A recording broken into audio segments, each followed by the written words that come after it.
بسم اللہ الرحمن الرحیم، الصلاۃ والسلام علیکہ یا سیدی یا رسول اللہ وعلی آلک و اصحابک یا سیدی یا حبیب اللہ۔ لاہور سے نجم الحسن صاحب ہیں، انہوں نے سوال کیا ہے کہ حضور نو مولود بچہ اس کے 5ویں یا 7ویں دن بال سر کے منڈوائے جاتے ہیں، اور ہمارے معاشرے میں یہ رجحان ہے، خواتین کہتی ہیں کہ بالوں کو سنبھال کر رکھنا چاہیے، بالوں کو پھینکنا نہیں چاہیے۔ اس کے حوالے سے قرآن و حدیث میں کیا حکم ہے، شریعت اس کے حوالے سے کیا کہتی ہے؟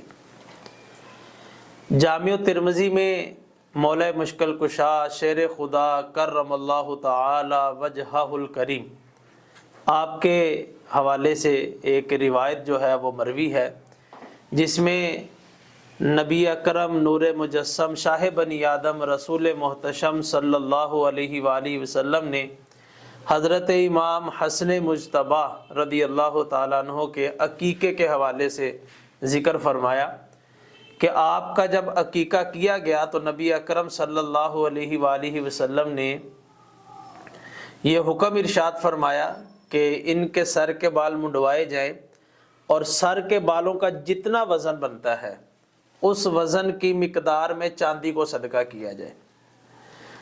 اب اس کے اندر ایک اور بھی لفظ ہے کہ آپ کے عقیقے میں ایک بکری کو جو ہے وہ ذبح فرمایا گیا۔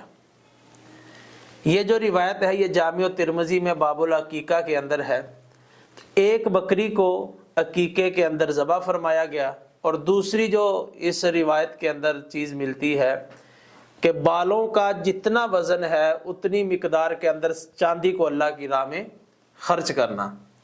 اب اس حدیث میں اور دیگر احادیث طیبہ ہم پڑھتے ہیں، جامع ترمذی میں، صحاح ستہ کے اندر، دیگر کتب کے اندر، فقہ کی کتب میں، تو اس طرح کا کوئی جزئیہ یا مثال نہیں ملتی کہ بالوں کو سنبھال کر رکھنے کا حکم فرمایا ہو۔ یہ ضرور ملتا ہے کہ بالوں کی مقدار میں چاندی کو صدقہ کیا جائے، لیکن یہ نہیں ملتا کہ بالوں کو سنبھال کر رکھا جائے۔ بعض خواتین تو اس کو واجب کی حد تک سمجھتی ہیں، فرض کی حد تک لے جاتی ہیں۔ ایک دو گھروں کے حوالے سے تو مجھے یہ بھی علم ہے، میں بذات خود ان کو جانتا ہوں کہ وہ گھر میں لڑ پڑیں کہ بال پھینکے کیوں گئے ہیں۔ تو بھئی اس کی مثال نہ قرآن میں ملتی ہے، نہ حدیث میں ملتی ہے، نہ کسی فقیہ کے قول میں ملتی ہے کہ بالوں کو سنبھال کر رکھنا چاہیے۔ یہ کوئی لازم یا فرض نہیں ہے کہ بالوں کو سنبھالنا ہے، بلکہ پہلے تو اس پہ کلام کیا جائے گا کہ بالوں کو سنبھالنا کیسا۔ ہاں اتنا ضرور ملتا ہے کہ بالوں کی مقدار کے اندر چاندی کو اللہ کی راہ میں صدقہ کر دیا جائے۔ اچھا، یہ جو حدیث طیبہ میں نے بیان کی جامع ترمذی کی مولا مشکل کشا سے جو مروی ہے، پیارے حبیب صلی اللہ علیہ وسلم کا فرمان علی شان ہے۔ اس حدیث کے 2-3 جو پہلو ہے وہ میں آپ کو پیش کر دیتا ہوں۔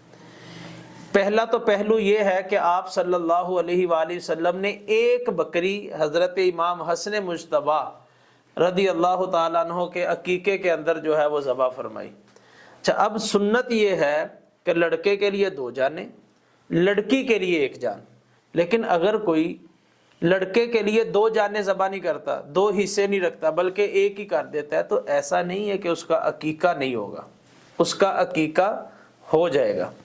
ایک بکری یا بکرا بھی اللہ کی راہ میں صدقہ کرے گا تو اس کا عقیقہ شمار کیا جائے گا۔ ایک تو یہ حدیث طیبہ سے ثبوت ملتا ہے۔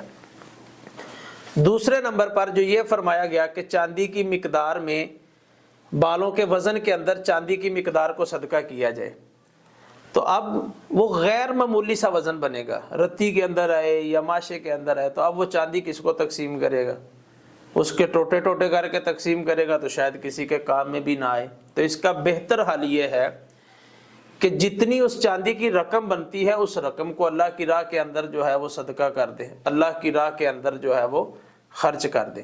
اور تیسری جو چیز جو آپ کا بھی سوال ہے کہ سر کے بالوں کو منڈوانا، جو پہلی دفعہ بچے کے سر کے بال منڈوائے جاتے ہیں ان کو منڈوانا اور منڈوال کر سنبھال کر رکھنا، تو اس کی شریعت کے اندر کہیں پہ مثال نہیں ملتی، نہ شریعت نے اس کو لازم قرار دیا ہے۔ اتنا ضرور ملتا ہے کہ سر کے بال منڈوائے جائیں اور بالوں کے وزن کی مقدار کے اندر چاندی کو اللہ کی راہ کے اندر خرچ کیا جائے۔ تو لہذا یہ سر کے بال سنبھال کر رکھنا، چھپا کر رکھنا، یہ کہیں پر شریعت میں اس کی کوئی مثال نہیں ہے اور نہ ہی یہ لازم ہے۔ اللہ پاک عمل کی اور دوسروں تک پہنچانے کی توفیق نصیب فرمائے۔